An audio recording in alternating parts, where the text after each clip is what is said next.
আমার মেয়েকে খুন করা হয়েছে তার কর্মস্থলে। আমি বিচার চাওয়ার জন্য আগেও যেমন দৌড়ে দৌড়ে ঘুরছিলাম কোর্টের দরজায়, এখনও আমি সেইভাবেই ঘুরছি। কারণ এই দেখুন, কালকে ছুটির দিন থাকা সত্ত্বেও আমি স্বাস্থ্য ভবনে গিয়ে যে সিবিআইয়ের কাজ দ্রুততার সঙ্গে হচ্ছে না বলে এই যে চিঠি আমি দিয়ে এসেছি স্বাস্থ্যমন্ত্রীকে, এবং আমি প্রত্যেকটা দপ্তরে চিঠি করব যে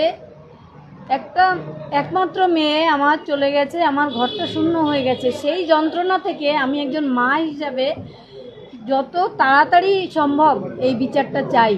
কারণ আমার এখন অন্য একটাও পরিচয় যে আমি সাধারণ জনগণের প্রতিনিধি, সেই দিকেও যেমন কাজ করতে চাই, তেমনি মা হিসাবে আমি তো আগে মেয়ের বিচারই চাইব, এবং সাথে অন্যান্য যে মেয়েরা আছে সবার বিচার।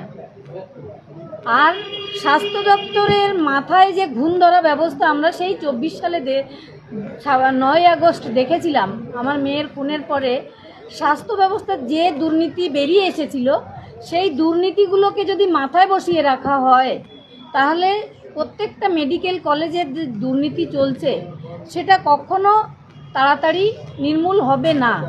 তাই আমি মনে করি স্বাস্থ্য সচিব নারায়ণ স্বরূপ নিগম, তিনি আমার মেয়ের এই খুনের তথ্য প্রমাণ যে লোপাট করার, সেটা সম্পূর্ণ সহযোগিতা করেছেন স্বাস্থ্য সচিব নারায়ণ স্বরূপ নিগম। এবং তিনিই বাড়িতে এসে 7 মাস পরে আমার মেয়ের একটা ডেথ সার্টিফিকেট, সেটাও ফেক ডেথ সার্টিফিকেট আমার বাড়িতে এসে দিয়ে গেছেন।